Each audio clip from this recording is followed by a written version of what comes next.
नमस्कार, आदाब। मैं शरी आसिफ। स्वागत है आपका सियासत टीवी के हिंदी समाचार में। सबसे पहले देखते हैं टाइम्स। राजनाथ सिंह ने संसदीय दल के नेता के रूप में प्रस्तावित किया नरेंद्र मोदी का नाम। मानहानि मामले में राहुल गांधी को मिली जमानत। एनडीए संसदीय दल की बैठक में पीएम मोदी बोले, अपना पराया कुछ नहीं, हमने सबको लगाए गले। कंगना राउत को थप्पड़ मारने की घटना पर संजय राउत ने दिया बयान। नायडू नीतीश पर सिब्बल के बयान ने बढ़ा दी बीजेपी की टेंशन, क्या होने वाला है खेल। गोपाल राय के बयान पर भाजपा नेता ने किए तीखे हमले, कहा कांग्रेस आप गठबंधन स्वार्थ की दोस्ती। नीतीश कुमार की उम्मीद बीजेपी की मजबूरी, कैसे होगी मोदी सरकार की नई कैबिनेट पूरी। अब समाचार विस्तार से। केंद्रीय रक्षा मंत्री राजनाथ सिंह ने आज भारतीय जनता पार्टी के संसदीय दल के नेता और एनडीए संसदीय दल के नेता के रूप में नरेंद्र मोदी का नाम प्रस्तावित किया। उन्होंने कहा कि आज हम बीजेपी के संसदीय दल के नेता, एनडीए संसदीय दल के नेता और लोकसभा के नेता के चयन के लिए यहाँ जुटे हैं। मैं समझता हूँ कि नरेंद्र मोदी का नाम इन सारे पदों के लिए सबसे योग्य और उपयुक्त है। राजनाथ ने आगे बताया कि साल 1962 के बाद पहली बार कोई नेता लगातार तीसरी बार भारत का प्रधानमंत्री बनने जा रहा है। नरेंद्र मोदी के विजन की वजह से ही एनडीए परिवार में बढ़ोतरी हुई है। लोकसभा के जितने भी न्यूली इलेक्टेड मेंबर्स हैं, सबको अपनी तरफ से हार्दिक बधाई देता हूं और अन्य सभी को अपनी तरफ से इस अवसर पर हार्दिक शुभकामनाएं देता हूं।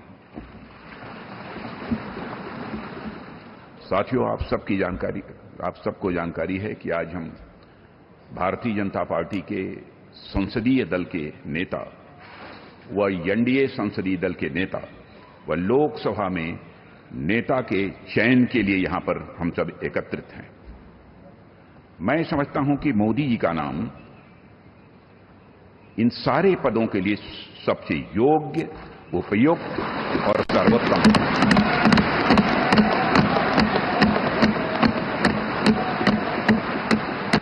और साथियों, यह बात मैं इसलिए कह रहा हूं कि मंत्रिमंडल में उनके सहयोगी के रूप में उनकी कार्यक्षमता, उनकी कार्यकुशलता, दूरदर्शिता, प्रामाणिकता को मैंने प्रत्यक्ष देखा है।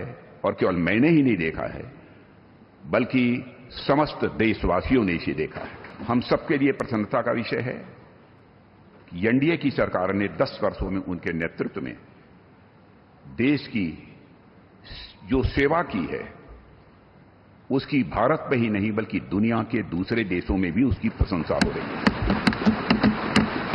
हम सबको यह सौभाग्य प्राप्त हुआ है कि तीसरी बार हम लोगों की एनडीए की सरकार बनने जा रही है। मानहानि मामले में कांग्रेस नेता राहुल गांधी को कर्नाटक की विशेष अदालत की तरफ से जमानत मिल गई है। कर्नाटक भारतीय जनता पार्टी एमएलसी केशव प्रसाद ने उनके खिलाफ मानहानि का मामला दायर किया था। इसी सिलसिले में राहुल गांधी आज अदालत में पेश हुए। यहाँ मानहानि मामले में कांग्रेस नेता राहुल गांधी को जमानत दे दी गई है। राहुल गांधी मानहानि मामले में अदालत में पेश होने के लिए आज बेंगलुरु पहुंचे, जिसके बाद वो कोर्ट में पेश हुए। राहुल गांधी पर आरोप है कि उन्होंने कहा था कि पिछली भाजपा सरकार परियोजनाओं में 40% कमीशन लेती है। इसको लेकर विज्ञापन प्रकाशित कर दुष्प्रचार किया था। केशव प्रसाद ने दलील दी कि पिछले साल हुए विधानसभा चुनाव के दौरान सिद्धरामैया और शिव कुमार ने लोगों को गुमराह करने के लिए झूठे आरोप लगाए, जिसके लिए उन पर आईपीसी की धारा 500 के तहत कार्रवाई होनी चाहिए। मामला पिछले साल राज्य विधानसभा चुनाव के पहले प्रमुख अखबारों में अपमानजनक विज्ञापन जारी करने को लेकर भाजपा के कर्नाटक इकाई द्वारा दर्ज कराया गया था। इनमें राज्य की तत्कालीन भाजपा सरकार पर 2019 से 2023 तक शासन के दौरान बड़े स्तर पर भ्रष्टाचार में लिप्त रहने का आरोप लगाया गया था। अदालत ने 1 जून को मुख्यमंत्री सिद्धरामैया और उप मुख्यमंत्री एवं प्रदेश कांग्रेस अध्यक्ष डीके शिव कुमार को इस मामले में जमानत दी थी। वे अदालत के समक्ष पेश हुए थे। न्यायाधीश के एन शिव कुमार ने राहुल गांधी को 7 जून को निश्चित रूप से अदालत में पेश होने का निर्देश दिया था। सीएम सिद्धरामैया और शिव कुमार 1 जून को अदालत में पेश हुए और जमानत हासिल की। राहुल गांधी भी मामले में एक पक्ष है, वो पिछली बार अनुपस्थित रहे। इसके बाद भाजपा नेता के वकील ने मांग की थी कि उनके खिलाफ गैर जमानती गिरफ्तारी वारंट जारी की जाए। अदालती कार्रवाई के बाद राहुल गांधी यहां भारत जोड़ो भवन में राज्य के नवनिर्वाचित कांग्रेस सांसदों के साथ साथ पराजित उम्मीदवारों के साथ भी बैठक करेंगे। नरेंद्र मोदी को एनडीए संसदीय दल का नेता चुना गया। इस दौरान उन्होंने सभी नेताओं का दिल से आभार जताया। मोदी ने उनको समर्थन देने वाले सभी नेताओं का आभार जताया। उन्होंने पार्टी के सभी कार्यकर्ताओं का भी आभार जताया जिन्होंने गर्मी में पार्टी के लिए काम किया। मोदी ने कहा है कि न दिन देखा न रात देखी, भयंकर गर्मी में हर साथी दल के कार्यकर्ताओं ने जो परिश्रम किया है उन सभी को सर झुकाकर मैं प्रणाम करता हूं। कि आपने जिस प्रकार से हमें बहुमत देकर के सरकार चलाने का सौभाग्य दिया है, ये हम सबका दायित्व है कि हम सर्वमत का निरंतर प्रयास करेंगे और देश को आगे ले जाने के लिए हम कोई कोर कसर नहीं छोड़ेंगे।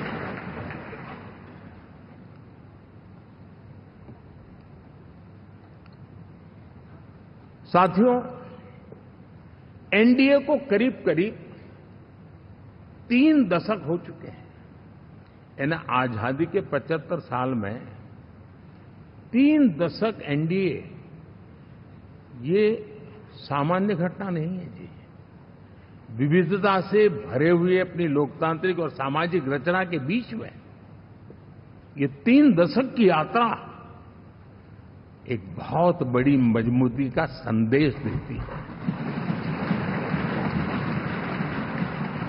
और मैं आज बड़े गर्व के साथ कहता हूं कि किसी एक समय वो था कि संगठन के कार्यकर्ता के रूप में इस अलायंस का हिस्सा था, व्यवस्थाओं से जुड़ा रहता था और आज सदन में बैठ करके आपके साथ काम करते करते मेरा भी नाता इससे 30 साल का रहा है।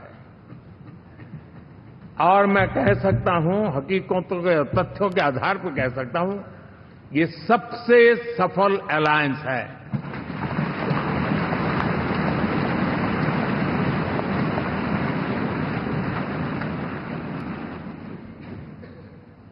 हम गर्व से कह सकते हैं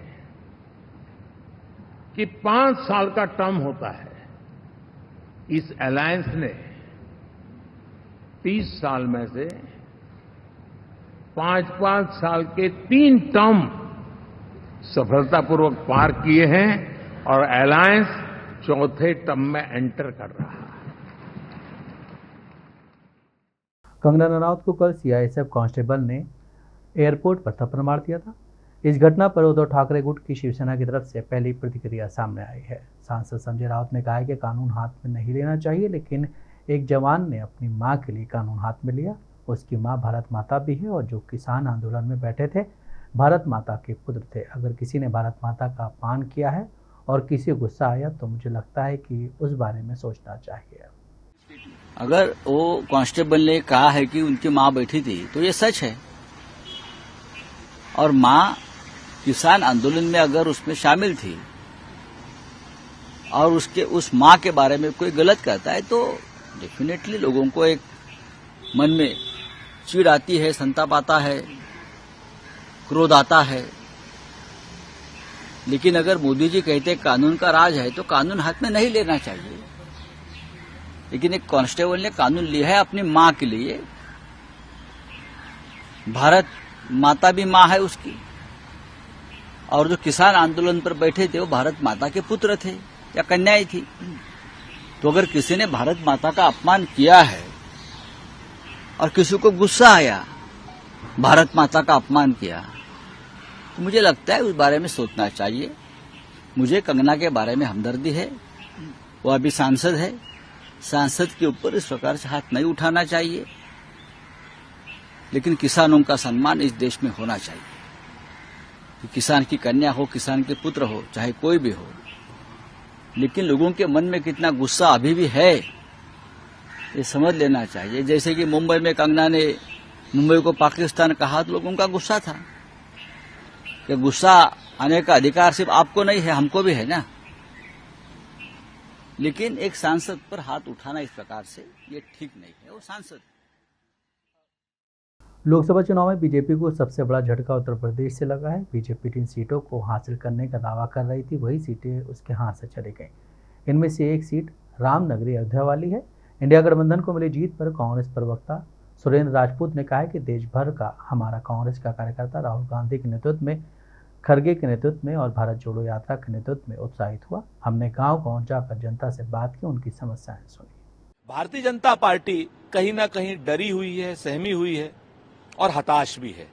और नरेंद्र मोदी जी और उसके समर्थकों को क्या भारतीय जनता पार्टी के संसदीय दल पर भरोसा नहीं है? भारतीय जनता पार्टी के संसदीय दल ने अभी नरेंद्र मोदी जी को नेता नहीं चुना है, लेकिन उसके बाद एनडीए से नेता चुनवाना कहीं ना कहीं भारतीय जनता पार्टी की लोकतांत्रिक व्यवस्था पर एक आघात करना है। नरेंद्र मोदी जी और शाह साहब के द्वारा भारतीय जनता पार्टी के लोकतांत्रिक नेताओं को इस बारे में सोचना पड़ेगा। पीयूष गोयल जी, आप बड़े भोले हैं।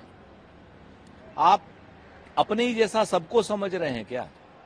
आप एक बार जाएं, उनकी वेबसाइट्स पर जाएं और देखें कि 3 तारीख को किसने खरीदा और 4 तारीख को किसने बेचा, तो आपको पता चल जाएगा कि 5 करोड़ भारतीय निवेशकों को अथाह नुकसान हुआ है। आप इस चीज को समझ लीजिए। विदेशी निवेशकों के बेचने पर तो मुझे जो जानकारी है, आपने शायद प्रतिबंध भी लगाया हुआ था। आप इस तरीके की भाषा का इस्तेमाल ना करें, कानून की भाषा का इस्तेमाल करें, सही भाषा का इस्तेमाल करें। थेथरई से भारतीय जनता पार्टी को, एग्जिट पोल वालों को या मीडिया वालों को बचाने से आपको क्या लाभ है, ये जरा बताएं।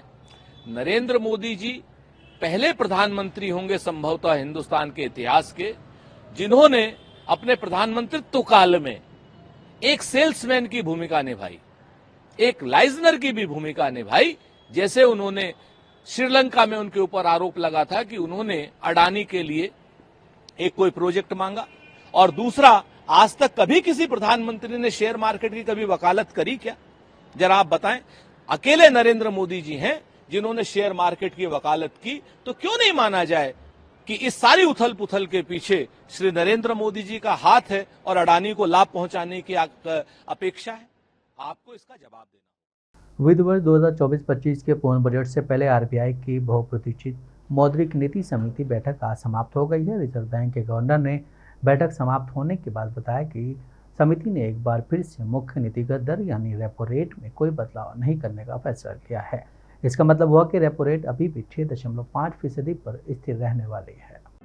यह रिजर्व बैंक की ताकतवर मौद्रिक नीति समिति की लगातार 8वीं बैठक है जब रेपो रेट में कोई बदलाव नहीं किया गया। सेंट्रल बैंक की एमसीपी ने आखिरी बार फरवरी 2023 में रेपो रेट में बदलाव किया था और उसे बढ़ाकर 6.5% कर दिया था, यानी 16 महीने से रेपो रेट में एक ही स्तर पर स्थित रहा। आरबीआई गवर्नर शक्तिकांत दास के ऐलान से उन लोगों को निराश हाथ लगी है जो ब्याज दरों में कमी की उम्मीद कर रहे थे। रेपो रेट में बदलाव नहीं होने से लोगों के IMI के बोझ में कोई बदलाव नहीं होने वाला है। वहीं दूसरी ओर यह ऐलान वैसे निवेशकों के लिए अच्छी खबर है जो FD में पैसे लगाना पसंद करते हैं। ज़्यादा रेपो रेट में बने रहने का मतलब है कि FD पर अभी ज़्यादा ब्याज का लाभ मिलता रहेगा। रेपो रेट उस ब्याज दर को कहते हैं जिसके आधार पर RBI से बैंकों को पैसे मिलते हैं। इस कारण जब भी रेपो रेट में बदलाव होता है, पर्सनल लोन से लेकर कार लोन और होम लोन तक की ब्याज दरें बदल जाती हैं। रेपो रेट में कमी से लोन का ब्याज कम हो जाता है, जबकि रेपो रेट बढ़ने से लोन महंगे हो जाते हैं। इसी तरह रिजर्व बैंक अपने पास जमा पैसे पर जिस दर के हिसाब से बैंकों को रिटर्न में ब्याज देता है उसे रिवर्स रेपो रेट कहा जाता है। रिजर्व बैंक के गवर्नर शक्तिकांत दास ने आज शुक्रवार को बैठक के बाद कहा, मौद्रिक नीति समिति ने वृहद आर्थिक परिस्थितियों की समीक्षा करने के बाद बहुमत से रेपो रेट को स्थिर रखने का फैसला लिया है। एमसीपी के 6 सदस्यों में से 4 ने रेपो रेट में बदलाव नहीं करने का फैसला लिया। समिति ने रेपो रेट को 6.50% पर स्थिर रखने का फैसला लिया है।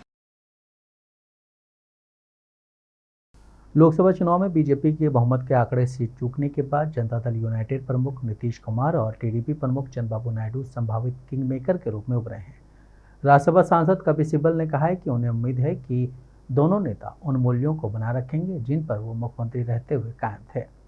सिब्बल ने कहा है कि नीतीश कुमार और चंद्रबाबू नायडू ने हमेशा संघीय ढांचे को बनाए रखा है। कुछ साल पहले नायडू जी ने कहा था कि तानाशाही सरकार नहीं चल सकती और राज्यों की सहमति के बिना ईडी और सीबीआई जो कुछ भी कर रही है वह स्वीकार्य नहीं है। कपिल सिब्बल ने कहा, मैं उन मूल्यों के बनाए रखने के लिए उन्हें सलाम करता हूं और मुझे उम्मीद है कि वे इन मूल्यों के बनाए रखेंगे जिन पर वे मुख्यमंत्री रहते हुए कायम रहे थे।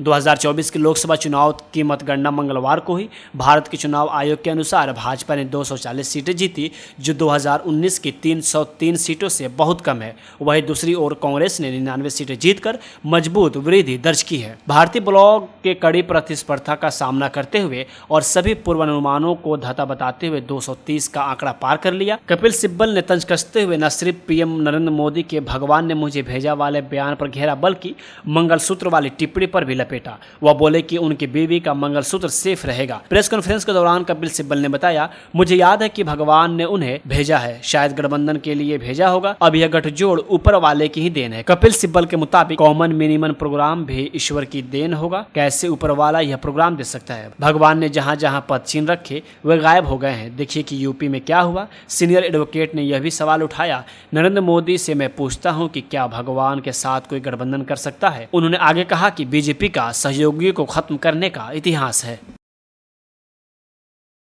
भाजपा नेता शहजाद पूनावाला ने कांग्रेस और आम आदमी पार्टी गठबंधन की कड़ी आलोचना की है। उन्होंने इस गठबंधन को स्वार्थ की दोस्ती बताया। उनकी ये प्रतिक्रिया दिल्ली सरकार के मंत्री और आप नेता गोपाल राय के बयान के बाद आई है। दरअसल गोपाल राय ने कहा था कि आगामी दिल्ली विधानसभा चुनाव के लिए दोनों पार्टियों के बीच कोई गठबंधन नहीं होगा। के वरिष्ठ नेता गोपाल राय ने कहा है, जब दिल्ली में उनकी 7 में से 0 सीट्स आई है इंडी अलायंस की, कि अब इंडी अलायंस नहीं रहेगा। मतलब विधानसभा चुनाव में दिल्ली में कोई गठबंधन नहीं होगा कांग्रेस और आम आदमी पार्टी के बीच। वैसे भी ये मतलब का ही गठबंधन था। दिल्ली में दोस्ती कर रहे थे, पंजाब में कुश्ती कर रहे थे और चंडीगढ़ में मस्ती कर रहे थे। It was a friendship with benefits. और फ्रेंडशिप विद बेनिफिट्स का मतलब ये है कि जैसे ही बेनिफिट खत्म तो फ्रेंडशिप खत्म। और इसीलिए अब ये जो कुछ दिनों पहले निकाह फरमाया था 3 तलाक में तब्दील हो गया। अब देखिए कांग्रेस पार्टी फिर से, जैसे पंजाब में आम आदमी पार्टी को भ्रष्टाचारी कहती है कि ये उग्रवादियों के साथ है। अब दिल्ली में भी जो एक दूसरे के तारीफों के पुल बांध रहे थे वो एक दूसरे को गालियां देंगे। यही इंडी अलायंस का चरित्र है। अब तो केवल यहां पर 3 तलाक हुआ है, आगे आगे देखिए एक के बाद एक उनके 3 तलाक पश्चिम बंगाल से लेकर केरला तक में। दिल्ली के मंत्री और आप नेता गोपाल राय के इंडिया गठबंधन केवल लोकसभा चुनाव के लिए है, दिल्ली विधानसभा चुनाव के लिए अभी कोई गठबंधन नहीं है वाले बयान पर राजधानी के कांग्रेस प्रमुख देवेंद्र यादव ने मीडिया से बात की। इस दौरान उन्होंने कहा है कि मुझे लगता है कि चुनाव से पहले हमने एक मजबूत गठबंधन बनाने की कोशिश की थी। देश के लोकतंत्र को बचाने की इस लड़ाई में समान विचारधारा वाले बहुत से लोग हमारे साथ आए थे। वाकई में जो ये चुनाव हुआ, आप जानते हैं कि एक लोकतंत्र को बचाने की लड़ाई थी और माननीय राहुल गांधी जी के नेतृत्व में हमने इससे मजबूती से लड़ा है। आज मुझे खुशी है कि देश भर में मोदी जी को नकारते हुए लोगों ने एक मैंडेट कांग्रेस को, इंडिया गठबंधन को लगभग 235 सीटें देकर जो मैंडेट दिया है, हमें खुशी है और उम्मीद है कि आने वाले समय में हम और भी मजबूत होंगे। हमने कोशिश की है और ये जो कोशिश है ये लगातार चलती रहेगी, क्योंकि मैं समझता हूं कि हमने एक चुनाव से पहले इंडिया गठबंधन के रूप में एक मजबूत अलायंस बनाने की कोशिश की। देश के लोकतंत्र को बचाने की इस लड़ाई में बहुत सारे लाइक माइंडेड लोग साथ में आए। इसी प्रकार से आम आदमी पार्टी भी दिल्ली में हमारे साथ आई। हमने चुनाव लड़ा, अच्छे कोऑर्डिनेशन के साथ लड़ा और मुझे खुशी है कि लोगों ने उसको एक्सेप्ट भी किया।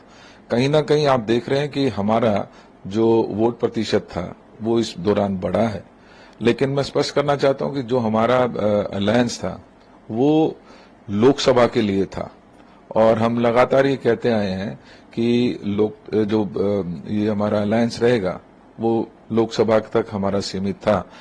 हम कल भी हमने चर्चा की है अपने सीनियर्स से, अगले 2 दिन भी हम लगातार साथियों से संपर्क में हैं।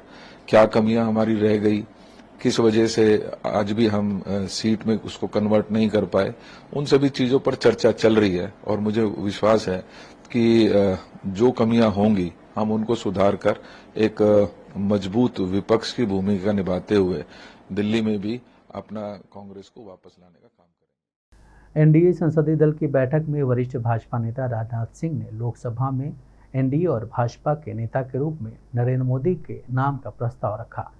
बिहार के मुख्यमंत्री और जेडीयू के प्रमुख नीतीश कुमार ने नरेंद्र मोदी की जमकर तारीफ की। नीतीश कुमार ने नरेंद्र मोदी के नाम के प्रस्ताव का अनुमोदन करते हुए कहा है कि खुशी की बात है कि 10 साल से ये प्रधानमंत्री हैं और फिर आगे प्रधानमंत्री होने वाले हैं। उन्होंने देश की सेवा की है। अब पूरा भरोसा है कि जो बचा हुआ काम है वो अगली बार में पूरा कर देंगे। आज देश बहुत आगे बढ़ेगा। अब बिहार का भी तो सब काम हो ही जाएगा। जो कुछ भी बचा हुआ है उसको भी कर देंगे। सबसे पुराना इलाका है, तो इसीलिए हम लोग तो पूरे तौर पर हर तरह से जो आप चाहिएगा उस काम के लिए हम लोग लगे रहेंगे और बहुत अच्छा होगा। अब जितने लोग साथ हुए हैं अब बहुत अच्छा है और सब लोग बहुत अच्छे ढंग से अपनी बात कर रहे हैं, तो सब लोग ठीक हैं। हम मिल करके सब लोग चलेंगे और हम लोग पूरा आपके साथ रहेंगे और आप पूरे देश को कितना आगे बढ़ाएंगे ये बहुत खुशी की बात होगी। यही हम लोगों को कहना है और मेरा आग्रह यही है कि जल्दी से जल्दी आपका काम शुरू हो जाए, शपथ ग्रहण हो जाए। अब आप एतवार को करने वाले हैं, तो हम तो चाहते थे कि आजो हो जाता तो अच्छा था, लेकिन आपकी जब इच्छा है तो जब भी हो, जितना तेजी से काम हो जाए तो बहुत अच्छा है और बहुत अच्छा रहेगा। अब इस बार हम लोगों का इससे बड़ी खुशी होगी और पूरे देश में इसका बहुत ज्यादा फायदा है। इधर उधर कोई करना चाहता है उसको कोई लाभ नहीं है, तो इसीलिए मैं आपका अभिनंदन करता हूं और आपके नेतृत्व में सब लोग काम करेंगे, सब लोग चलेंगे इन्हीं शब्दों के साथ। और आप सब लोग इतना खुशी हैं, सब पार्टी के लोग, मैं उनका भी अभिनंदन करता हूं और यही कहूंगा कि हम सब लोग इनके साथ रहेंगे और एक साथ होकर के जो कुछ भी करेंगे इनकी बात को मानते हुए हम लोग आगे चलेंगे। इन्हीं शब्दों के साथ बहुत बहुत धन्यवाद। केंद्र में निवर्तमान प्रधानमंत्री नरेंद्र मोदी के नेतृत्व वाली एनडीए सरकार के गठन के लिए सारी तैयारियां चल रही हैं। इस सरकार के किंग मेकर बिहार के मुख्यमंत्री नीतीश कुमार इस बात को लेकर आश्वस्त हैं कि कैबिनेट में अनुपातिक आधार पर प्रतिनिधित्व की पुरानी मांग इस बार मान ली जाएगी। लेकिन सवाल है कि क्या उन्हें मनमाफी मंत्रालय और बिहार को विशेष राज्य का दर्जा मिलेगा। दरअसल नीतीश कुमार ने 2019 में केंद्रीय मंत्रिमंडल में केवल एक स्थान की पेशकश को ठुकरा दिया था और 3 साल के बाद उनकी पार्टी ने भाजपा से नाता तोड़ लिया था। रेल मंत्रालय की मांग जो है वो पुख्ता मांग है, लगातार वो बिहार के हिस्से रहा है और एल.एन. मिश्रा जी के जमाने से, राम सुभग बाबू के जमाने से, रामविलास जी के जमाने से, नीतीश कुमार जी और स्वर्गीय दिग्विजय सिंह के जमाने से जो कार्य अधूरे हैं उनको अगर पूरा करना है तो निश्चित तौर पर पिछड़े बिहार को रेल मंत्रालय चाहिए। जो अलग समाज की अलग स्टेट की मांग, स्पेशल स्टेट की, उस पर क्या कहना है? हाँ बिल्कुल, हमने कहा कि जो अगर जहां तक जंगल राज से निकाल के मुख्यमंत्री जी ने 16 वर्षों में एक विकासशील बिहार बनाया है, प्रगति के दौर में लाया है, उसको अगर पंख देना है तो स्पेशल राज्य का दर्जा सही है। ये डिमांड और ये पूरा होना ही। मध्य प्रदेश के पूर्व मुख्यमंत्री कमलनाथ कांग्रेस संसदीय दल की अध्यक्ष सोनिया गांधी से मुलाकात के लिए दिल्ली पहुंचे। उन्होंने बताया कि हमने मध्य प्रदेश और देश के मौजूदा राजनीतिक हालात पर चर्चा की, क्या हो रहा है और क्या होना चाहिए। हमने इस सब पर चर्चा की है। हम देख रहे हैं कि चंद्रबाबू नायडू और नीतीश कुमार क्या करते हैं। जब उनसे पूछा गया कि क्या वो चंद्रबाबू नायडू और नीतीश कुमार से बात करेंगे, उन्होंने कहा है कि मैं उनसे बात नहीं करूंगा। मुलाकात हुई, हमने मध्य प्रदेश की बात करी और आज की जो राजनीतिक परिस्थितियां हैं देश में उसकी बात करी और क्या हो रहा है, क्या होना चाहिए, ये सब बातें हुई। और हम देख रहे हैं क्या करते हैं चंद्रबाबू नायडू और नीतीश कुमार।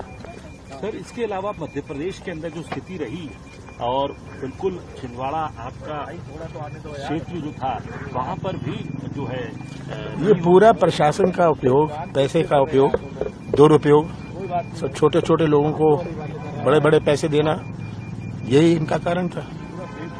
जनता बहक गई। तो सर आज आपने कह रहे आप नायडू से और नीतीश जी से आप बात करेंगे क्योंकि मैं नहीं बात करूंगा, पर ये इनकी बात चल रही है एनडीए की, बीजेपी की बात चल रही है उनसे, उसमें कुछ निचोड़ निकलता है कि ये कहें अगर बीजेपी सोचे कि नीतीश घर बैठ जाएगा और नायडू भी घर बैठेगा, तो ऐसा तो नहीं होने वाला। अब ये मोदी सरकार नहीं है, अब ये एनडीए की सरकार है। एनडीए की सरकार में सब सम्मिलित हैं और अगर सब सम्मिलित हैं, सबका हिस्सा है। चलो, राजनीतिक स्थिरता लगती है आपको सर इस सरकार की? नहीं, मुझे नहीं लगता। हिंदी समाचार यहीं समाप्त होता है। मुझे दें इजाजत। बाकी खबरों के लिए आप बने रहें सियासत टीवी के साथ।